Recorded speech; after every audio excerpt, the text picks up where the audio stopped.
You're watching The Experience, Comic Culture and Sales, streaming live daily to Facebook, YouTube, Twitch, and Twitter. There's like a freaking ton of news today. And I got to talk about the Bad Batch and the Mandalorian. Plus get some key comics. I don't even have time for a joke this morning. Stay tuned for the Dan Wickline Show.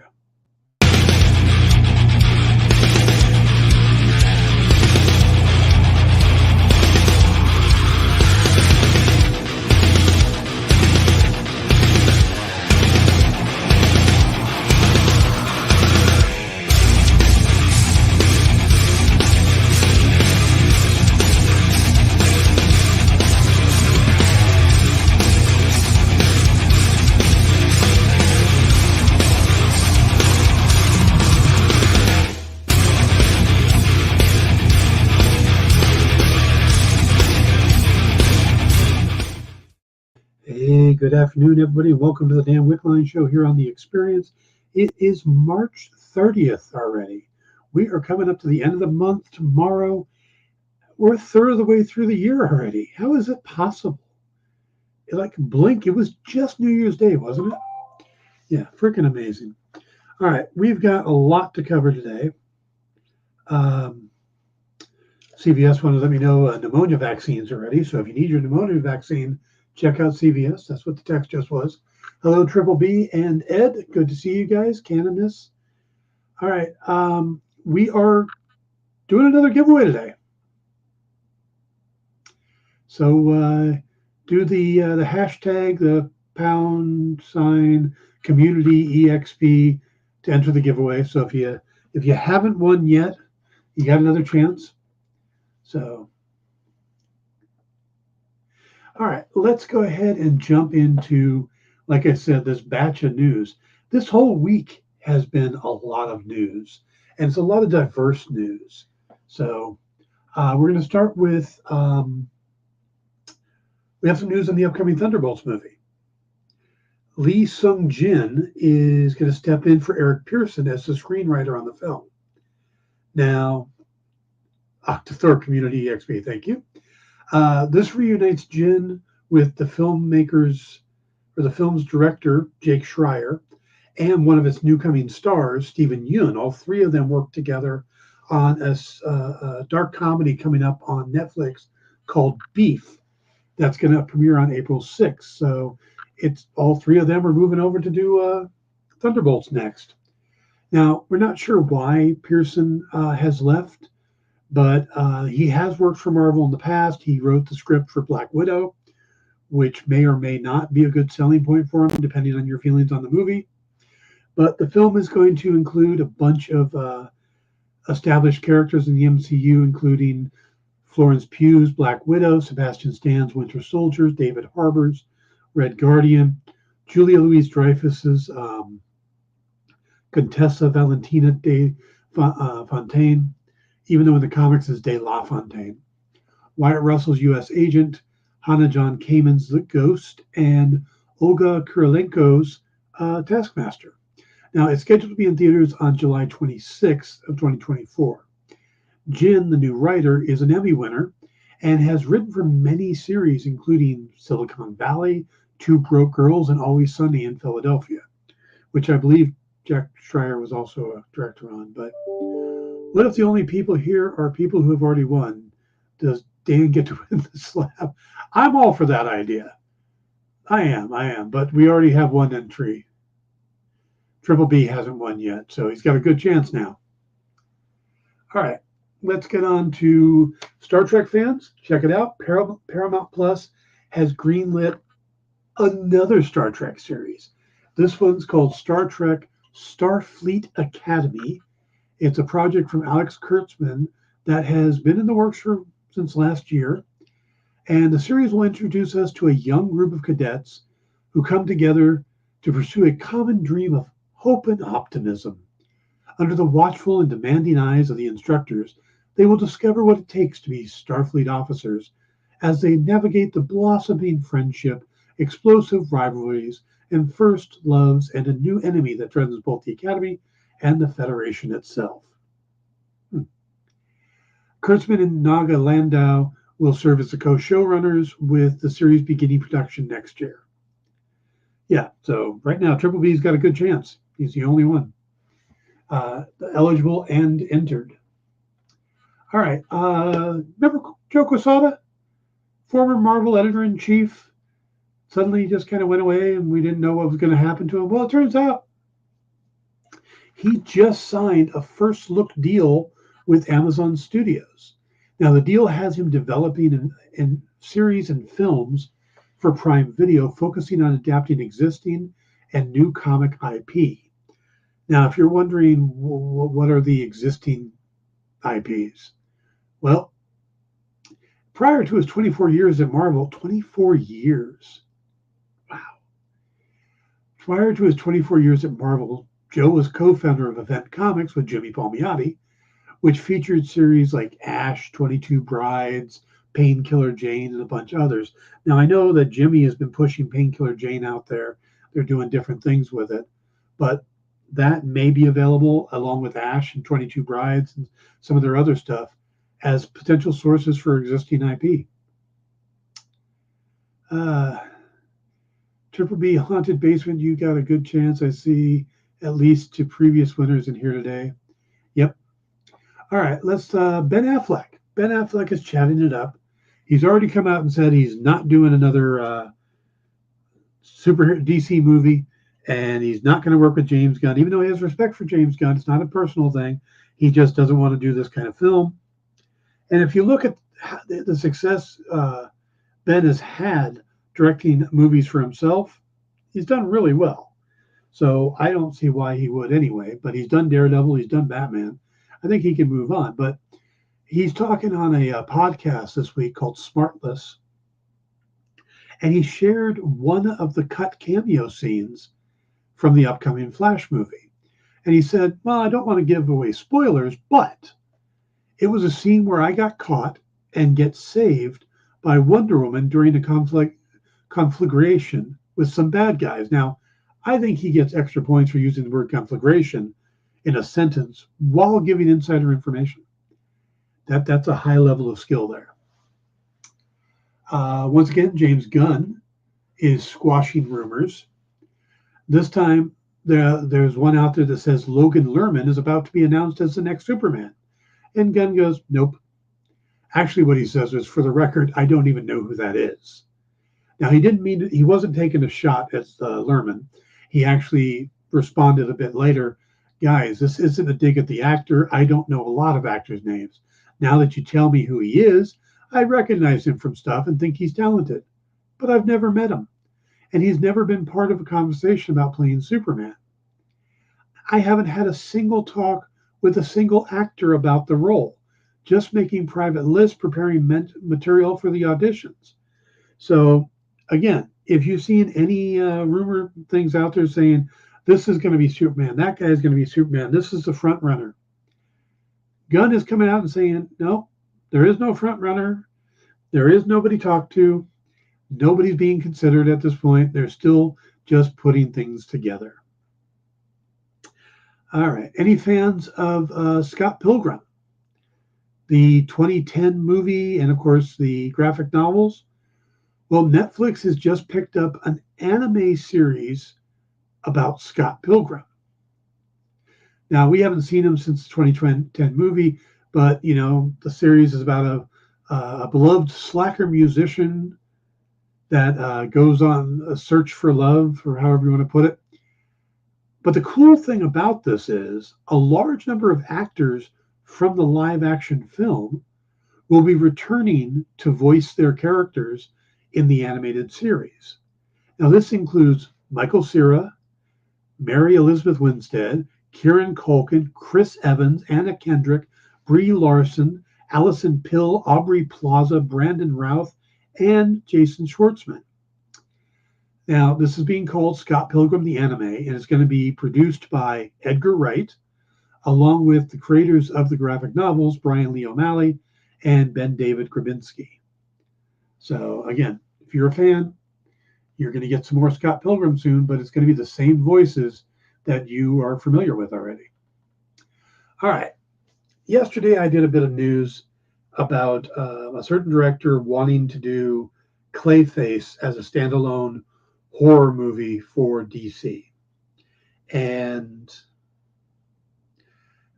that this might be a problem because there's a chance that Matt Reeves may be using Clayface in his sequel movie, The Batman 2. God, I hope they come up with a better name than just Batman 2. But Batman 2 Electric Boogaloo. I am all for that. So I was thinking about it, and I know it's got to be confusing to a lot of people because Reeves' Batman is this noir-style grounded hero story that, everything is there's a certain reality to it. And Clayface doesn't feel like that type of villain. He's a superpowered villain. And, everybody kind of assumed they were going to stick to the ones that either had no powers or have powers that can be grounded in reality some way. Like you could maybe come up with the idea of an ice gun for Mr. Freeze, but doing something like Killer Croc or I don't know. There's a lot of Batman villains that have superpowers that just would be hard to explain. And I figured Clayface would be one of them, but the idea of a mud monster who can take any form doesn't feel very grounded to me. No pun intended. But then I started thinking, and you got to keep in mind that the original Clayface, the one created by Bill Finger and Bob Kane, all the way back in the pages of Detective Comics number 40 in 1940, did not have shape-shifting abilities. He was Basil Karlo, and according to Bob Kane, they came up with the name by combining Basil Rathbone and Boris Karloff to get Basil Karlo. He was a B-movie actor whose best film, Dread Castle, was going to be remade without him. And Karlo decides to don the costume of the horror villain in Clayface that he portrayed in a different movie and start killing the actors in order that they would die in the remake. Now, he was stopped by Batman and Robin, but he would then return later on after escaping custody to try to kill Bruce Wayne's fiancée, Julie Madison. Did you know Bruce Wayne was engaged? Not to Selena Kyle, but to Julie Madison? That shows you how long ago this was. Now, this character was basically inspired by Lon Chaney Sr., who was known as the Man of 1,000 Faces, the Master of Disguise. So this was more of a guy who could, disguise himself. This wasn't a big clay creature. Now, they could go that route, but there's some slight variations on the character too. When DC did Rebirth, that version of Karlo was a handsome young actor who was disfigured in a car accident.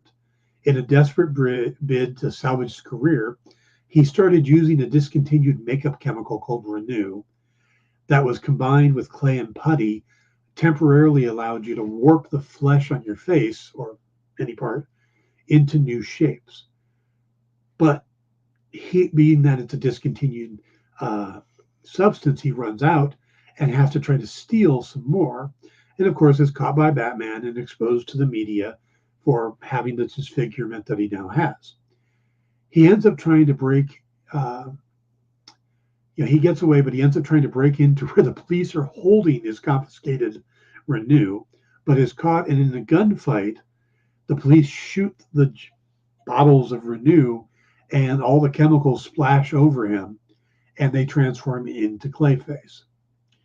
Now, this is much more of a science fiction approach, but it still has a certain grounding that if they kind of keep Karlo's ability limited, you might be able to get away with it. But again, you can't really turn him into a giant mud monster because I just can't see that working in the universe that Matt Reeves has created.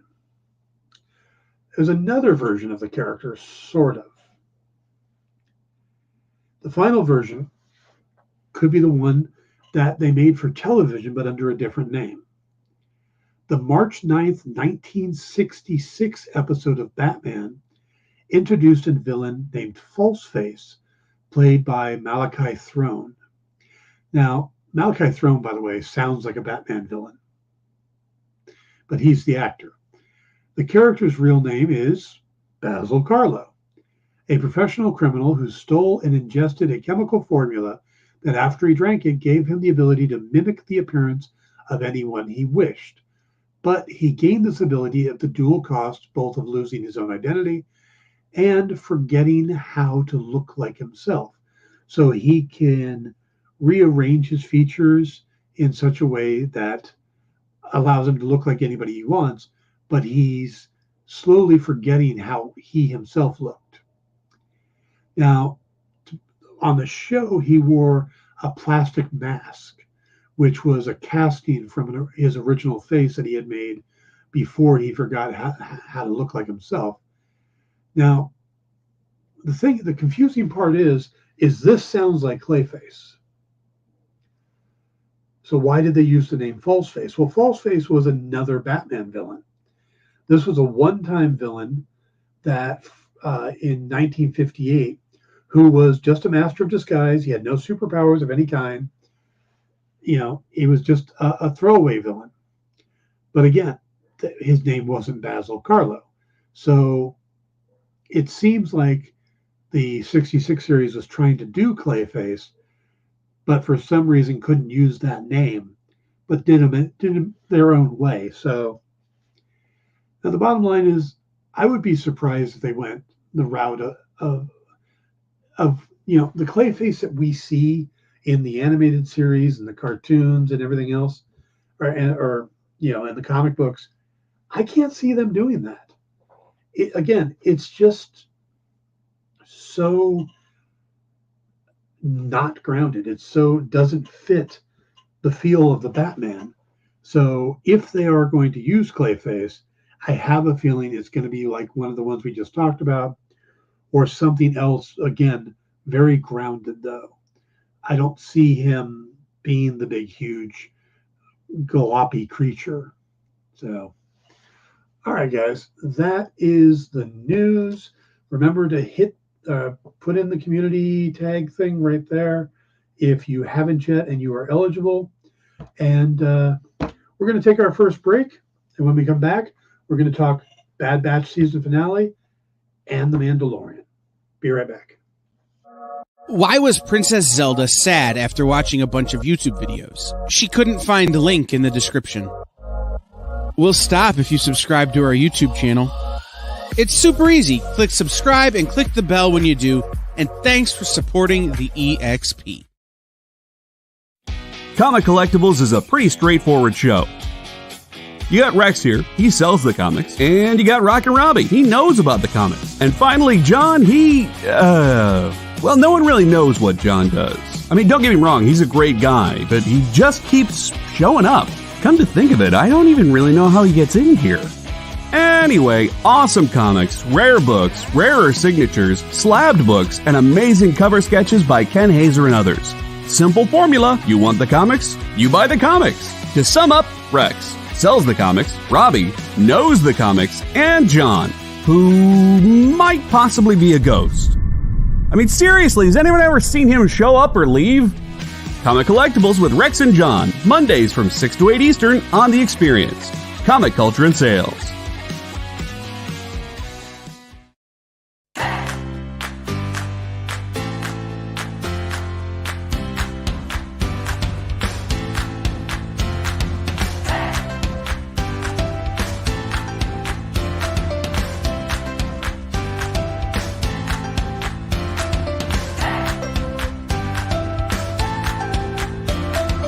There's something for every imagination at your local comic shop. Visit ComicShopLocator.com to find a store near you.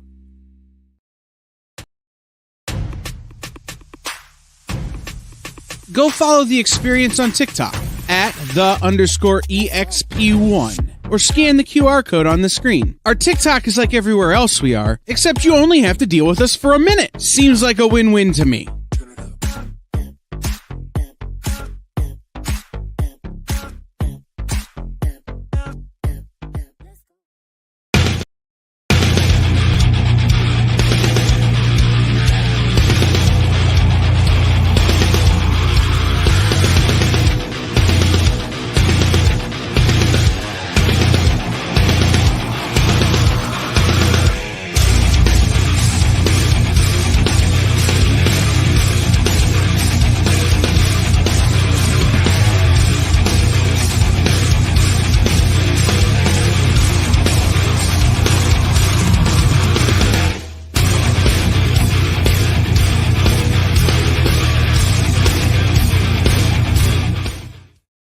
everybody, welcome back to the Dan Wickline Show. Hello to Anna, who has joined us, Anna Maria.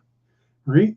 Remember to, if you haven't entered the contest yet, put in the hashtag, CommunityEXP. That's it.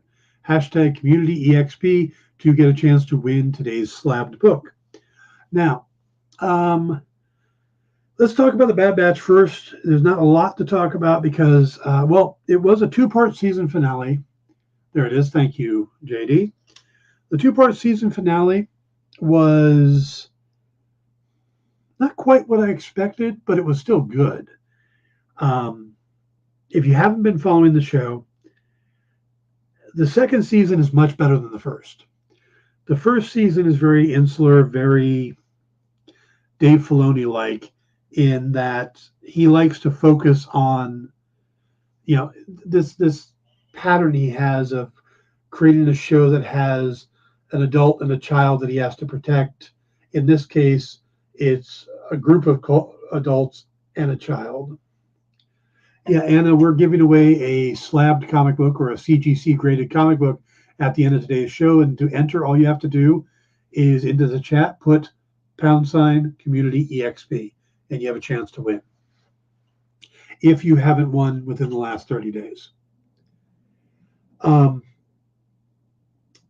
the season 2 has definitely been going a different direction, focusing on the four adult characters as a team, actually on multiple parts of the team. There's the character that used to be part of the team that turned to the dark side or stayed with the Empire, Crosshairs. And they did a lot of stuff in this episode I didn't expect. I thought there'd be some kind of resolution. There isn't. It's pretty much a cliffhanger ending. So it's pretty guaranteed there's going to be a third season. And at 16 episodes per season, that's quite a bit, but they are half-hour episodes. It is interesting what they're doing is they seem very determined between this and The Mandalorian to fix what happened in the sequel trilogy. In that the moment where Poe Dameron says, somehow Palpatine returned. Oh, Anna, it's the pound sign, not the at sign. Somehow Palpatine returned, which was the laziest way to explain how suddenly, the guy was back and we were suddenly cloning with Force abilities. And it was just a mess. Yeah, good luck with that. That's a lot of fixing. They're not trying to fix everything. They're not trying to fix the Jin. They're not. They're just trying to fix the cloning thing. And it seems like somehow it's going to be a combination of the Empire moving forward the Kaminoan cloning ability and the probably the blood from Grogu, being one of the races with the strongest connection to the Force. So it feels like that's part of what Filoni is trying to do. And the Bad Batch is doing that, but it's also covering the ground that goes from when they had the clone troopers to when they end up with conscripted stormtroopers. How did that happen? Well, that's what this show is answering, and it follows the clone troopers, a specific group of clone troopers that were especially crafted for, having an extra ability or whatever, a specialty. One of them is a sniper. One of them is a hunter. One of them is just a giant wrecking ball. And their names are appropriate: Wrecker, Hunter, and Crosshairs. One's really good at tech, and he's named Tech. Yeah. So if you haven't been watching it, it's a lot to go into.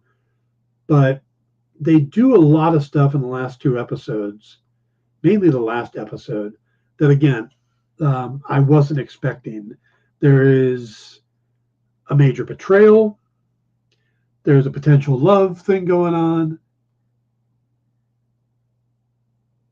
And a major character dies. And none of those were, I didn't expect two of those three. Well, one of them was potential. One of them looked like it was coming. The third one, no, didn't see that coming at all. And yeah, it is a rough set of episodes to watch because it's not going to leave you with a happy, good feeling.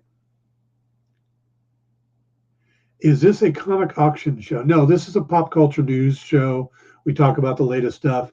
The auction shows come up like right after this is in what's in the box.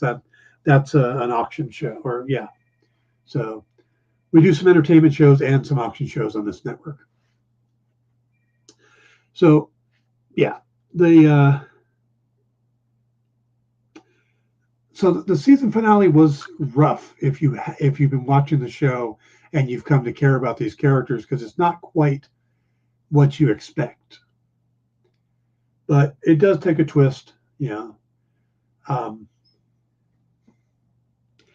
So yeah, I don't want to spoil it too much. In case anybody hasn't seen it, but let's go ahead and put the little spoiler warning up. We don't need to do the big scroll, but let's put there we go.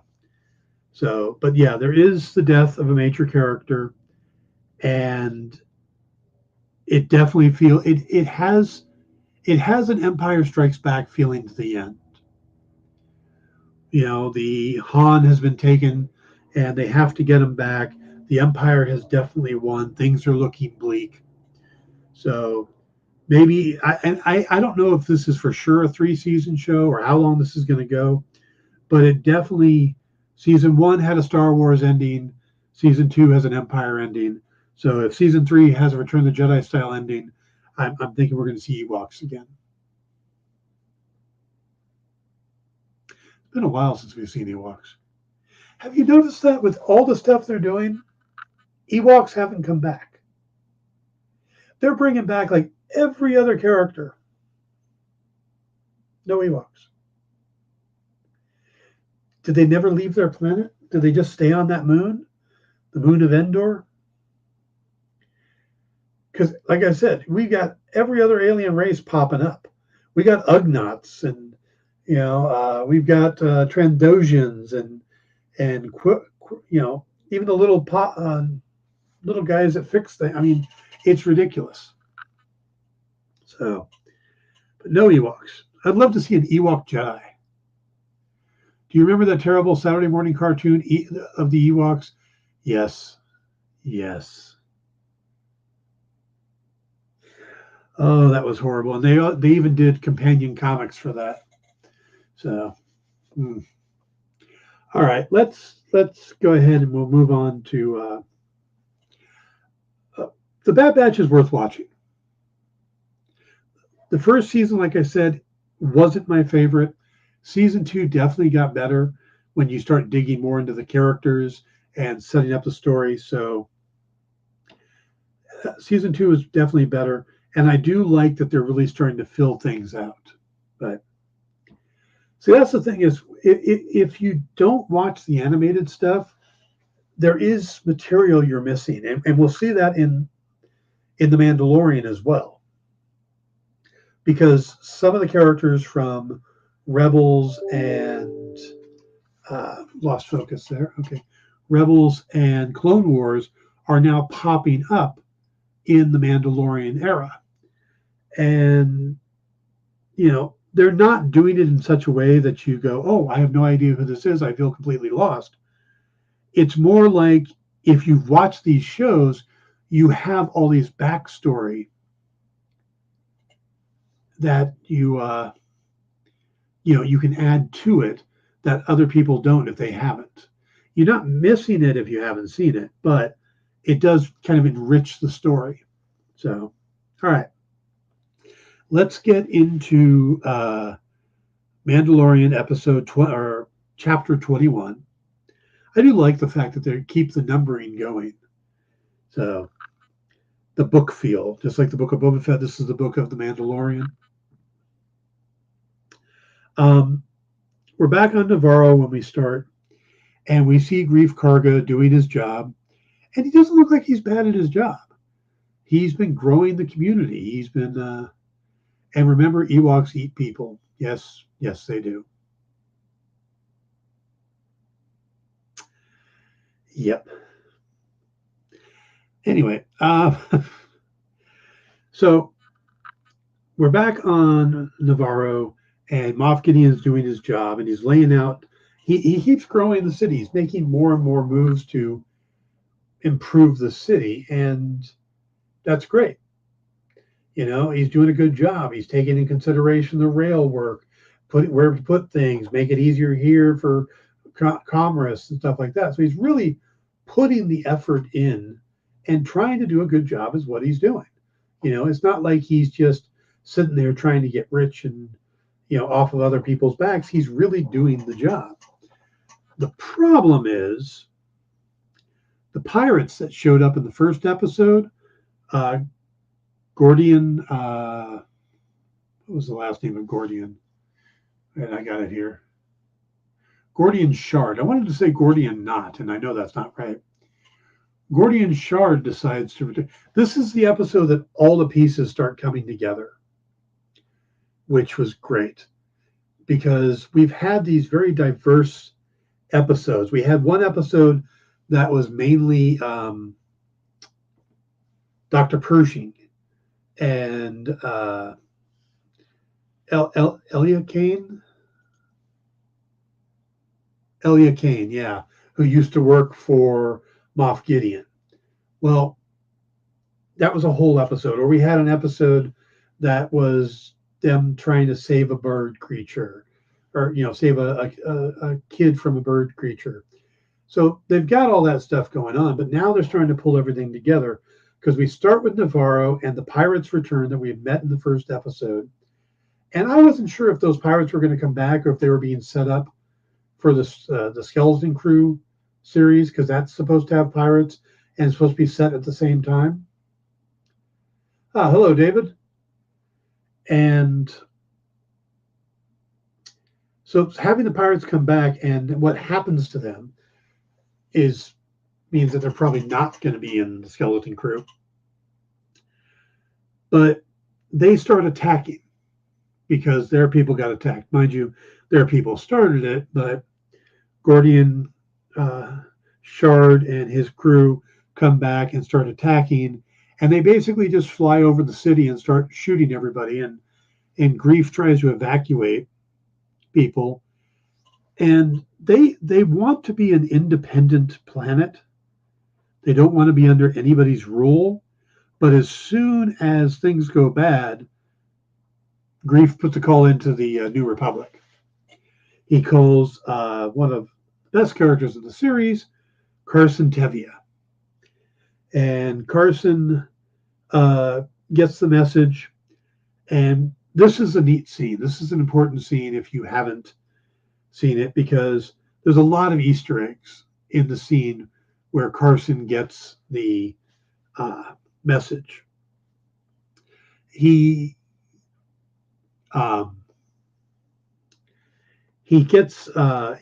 checking out at the bar. He has to use a scanner to do it. But if you look around the bar, the first thing you see are 3 other X-Wing pilots we've seen before. And these are Trapper Wolf, Jib Dodger, and Sasha Ketter.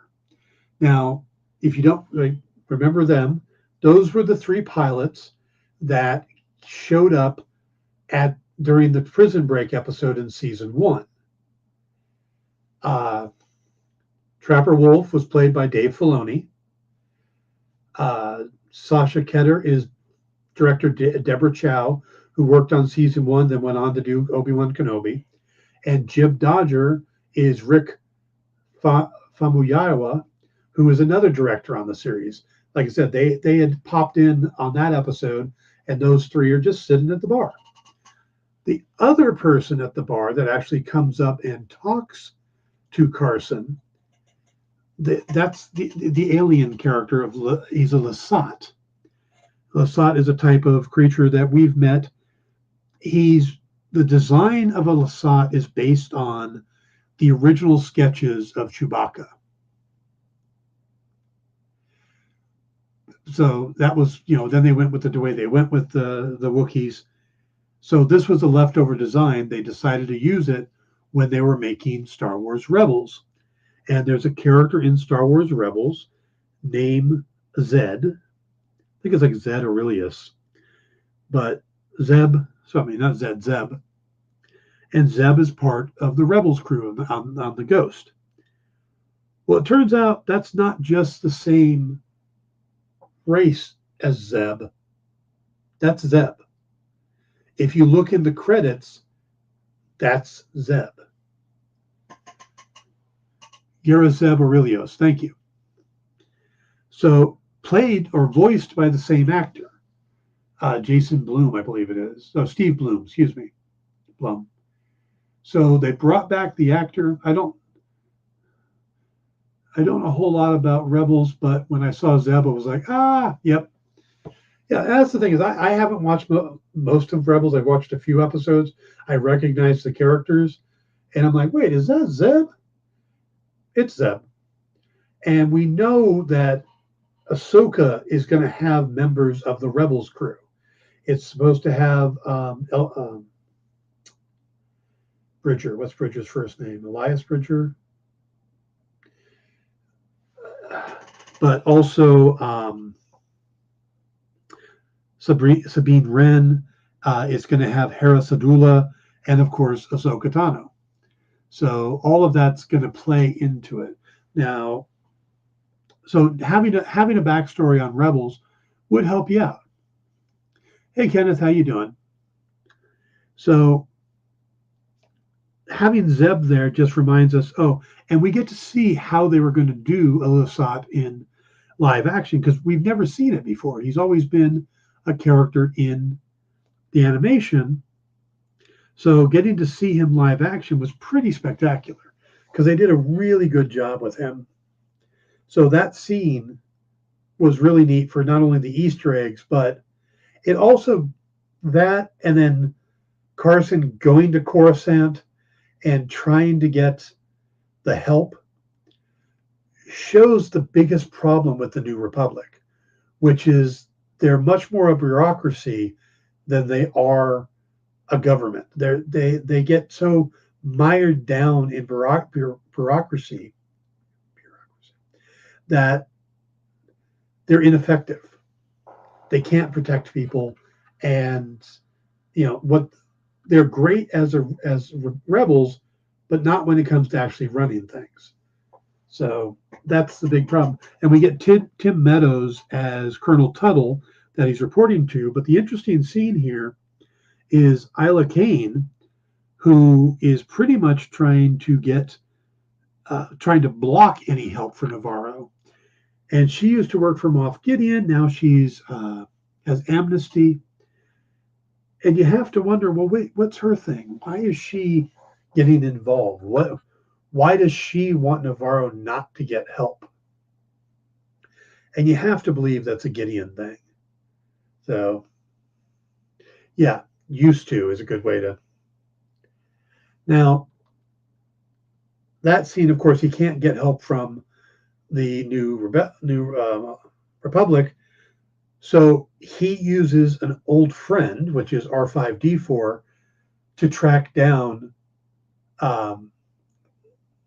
Din Djarin and the covert, or the covert, and tells them that Navarro is under attack and they need help.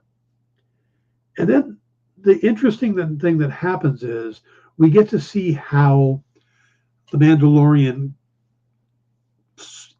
workings happen. To speak, you have to hold the armorer's hammer in a big circle of Mandalorians, and Din makes this passion plea to go and help the people, because this is a planet that this covert used to live on, but they got chased off, and they see Moff Gideon as someone they fought against. But Din's trying to explain, look, He's turned over a new leaf. He's really trying to help the people there.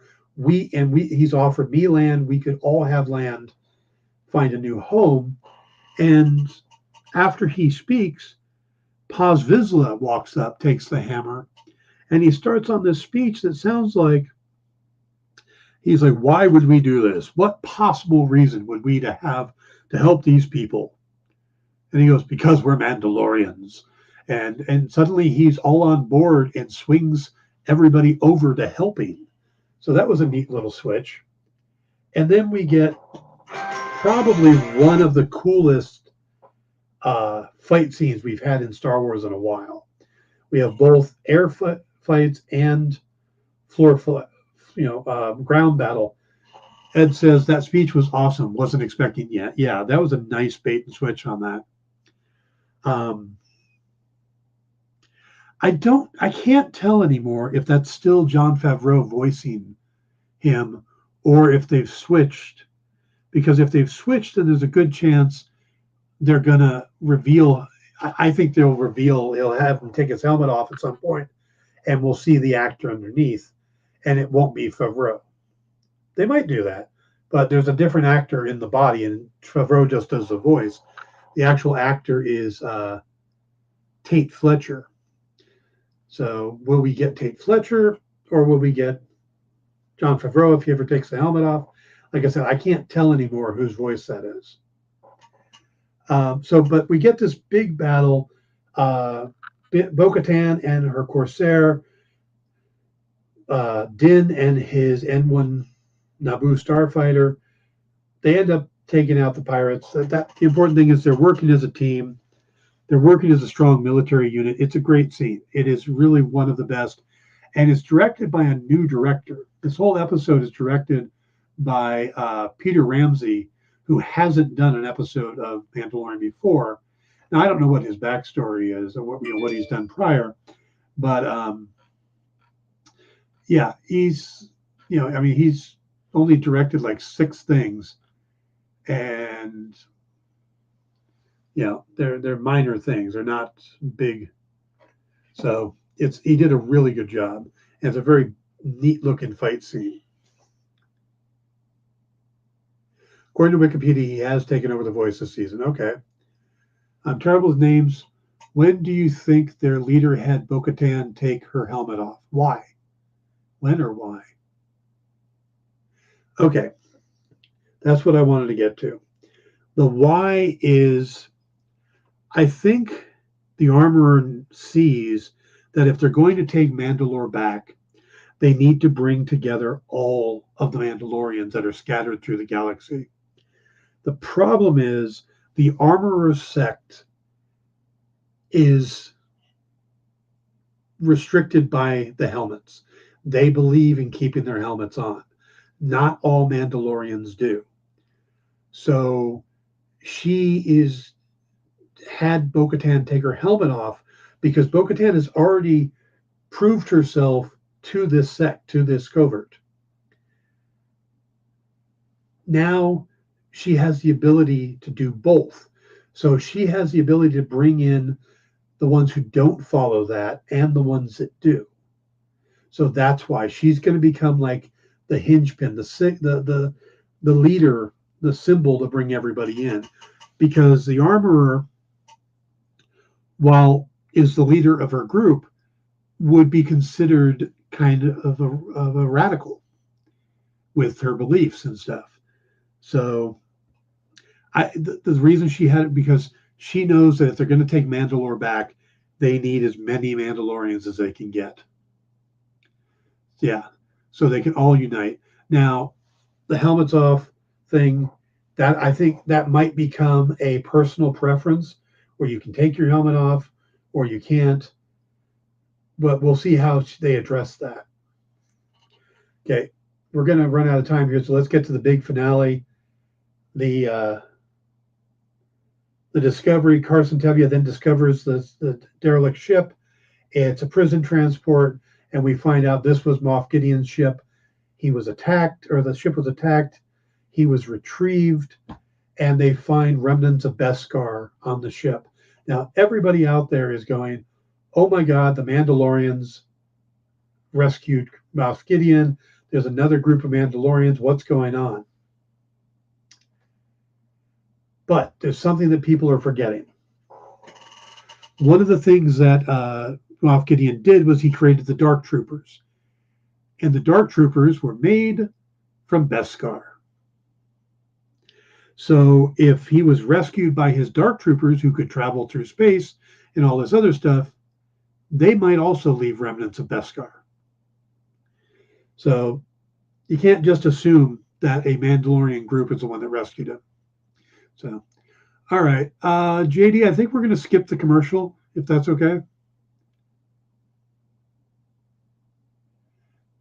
Okay. I feel like it was a way to bridge the gap between all Mandalorians. Yes, that's exactly it. Leading Bo-Katan to take Din Djarin's role, challenging him for the Darksaber, maybe. There's probably going to be a challenge for that. And she's much better with the Darksaber than he is. Yeah, I do think that they changed the voice because I don't think Jon Favreau could actually wear that suit of armor that Tate wears. So, all right, we're going to wrap that part up, and we're going to go right into the key collectible issues. We got an interesting list today. Since we had talk of the Thunderbolts to start the show, I decided let's go ahead and do the first appearances of some of the characters that we're bound to see in the Thunderbolts. Now, this is books that are likely to start going up, especially as the production of this series gets closer to it. We're going to start with the first appearance of the Winter Soldier. Not the first appearance of Bucky, the first appearance of the Winter Soldier. That's Captain America #1 from 2005. Now, this one had a high of about $30, but you can pick one up for about $9 and even get a reader for about $3. So that's a good value pickup. Plus, it's Ed Brubaker and Steve Epting. You might want to check this one out. Let's see. The second one on our list today is the first full appearance of the Taskmaster, which is Avengers number 196. Now, I say full appearance. A lot of times they'll do a cameo like on the last page. Remember Wolverine, when Wolverine appeared in the Hulk? He showed up in the very last panel of Hulk 180, and then Hulk 181 was his first full appearance. It's an argument of what counts as first appearance. So I always assume the full appearance, and that's Avengers 196 for Taskmaster. He's on the freaking cover. High end on this one's $35, but you can pick up one for about $9 out there if you look around. Even a low end one for $3. Another character popping up is Ghost. Now, in the comics, Ghost was a male. In the MCU, it's a female. Iron Man 219, which high end is going for about $25, and you should be able to find a good copy for $8 out there. Then, of course, the first appearance of Red Guardian. Now, this may be one of the more expensive books on our list. This was all the way back in Avengers number 43, and this was the husband of Black Widow, not the father. Same character, but just a different relation. High end on this is about $280. Still going to pay about $80 for a middle copy, $30 for a reader copy. So, but if you can find one, this is a good pickup. Yelena Belova, Black Widow. Now, this is another one that's kind of reversed. She's in this, but we don't actually see her face, but her first technical appearance is in Humans number 5, which you can get for about $80, 20 for a mid copy and 8 for a low. But her face wasn't revealed until her own series in Black Widow number 1 in 1999. All right. U.S. Agent. I know we did this one a little while ago, but I bring it back up. Captain America number 354 was the first appearance of John Walker as U.S. Agent. Not of him as Super Patriot, not of him as Captain America, but as U.S. Agent. $60 is the high end, but you can pick one up for about $18 in the middle, $5 for a reader copy. General Thunderbolt Ross as Red Hulk. That's going to be a big thing. Now, with Harrison Ford playing it. This happened in 2008 when they did a new Hulk number 1. It's about an $80 book right now, but you could probably pick up a good copy for about $20. maybe $8 for a reader copy. The D-More video is an Omri Open exclusive, so you say. Okay, I'm not sure what that is, but I'll have to read the comments in a minute. Now, we get Contessa Valentina de la Fontaine in S.H.I.E.L.D. books years ago. But because we get the feeling that she's kind of a bad guy, I'm pulling here her first appearance as Madame Hydra. That was in Secret Wars #2. And look at these prices here. You can get a high-end copy for $3, mid for $2, and low for $1. This is a good investment. If you can go out on eBay and find a copy, this has a good chance to shoot up, especially if she ends up tied into an evil organization, or if she even ends up being Madame Hydra. First appearance of the Thunderbolts themselves. A lot of people think it's Thunderbolts #1. They actually first appeared in the Incredible Hulk #449, which is going for about $150 on the high end, $50 in the middle, $15 for a reader copy. Now, 2 characters that we're speculating are going to be in the movie. No guarantees, but Baron Helmut Zemo, Daniel Bruhl's character, he first appeared in Captain America #168. This goes for about $250. Get a middle copy for about $80, maybe a low end for $25. And then the big rumor of who Stephen Yeun is playing, they're saying it's going to be the Sentry. That's the reason the whole Thunderbolts are pulled together. That's the rumor. It's not set in stone. Again, this is a big rumor. But the first appearance of the Sentry is actually the Sentry #1, which is going for $130 on the high end. But you can probably get one for about $40 out there, maybe a reader copy for $12. Sentry was a very interesting series because they tried to make it seem like a character who had been around a long time. So if you haven't read the Sentry and you can't find the individual books, look for the trade. It is good. Let's see. I've been on the hunt for Sentry 1 at a good price. That's a tough book to come by. Yeah, good to know. All right, let me back up a little bit here and see some of the comments I missed. Is Henri's voice in his head, JD, running the helm for the EXP on this show too? Yeah, JD is running the board. Ed says, as long as we don't have to see Oprah swoon over you, David, I'm happy. Okay, I'm thinking there's stuff that I'm missing, but all right. David is a recurring fantasy character on Kicking It with Henri as the world's only centaur lawyer. Really? All right, guys. So this was an interesting show, but now it's time to do the drawing. Last chance. Anybody who has not entered, put in #, Octothorpe, hashtag, #, whatever you want to call it, community EXP into the chat, and we'll give you 30 seconds to put that in so you can get that last chance to enter. We have a slab book to put in. Hey, David, glad to have you.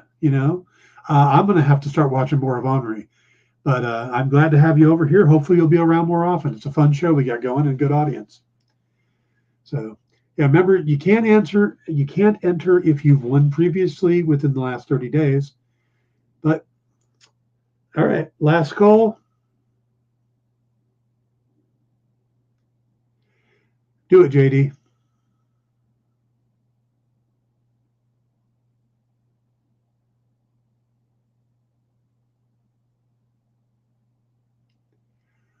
Randy Burka. I didn't even see Randy post. Congratulations, Randy. I've learned how to speak just today. What is the book they have won, JD? A Batman #50. This looks like one of the wedding storyline from Tom King. The Man variant. Okay. So there you go. Congrats. David, you have not lost all honor. There's always another chance. I don't think we're quite done giving the books away yet. Have we done all 15 yet, JD? We have not. I believe if you stick around, we do have one going out during What's in the Box. Yeah, stick around for What's in the Box. Stick around anyway. It's a great show. And you got comics you can buy and stuff like that. But there's another giveaway coming, so don't go anywhere.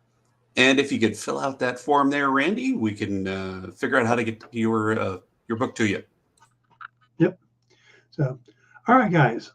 It's been fun. That's it for me this week.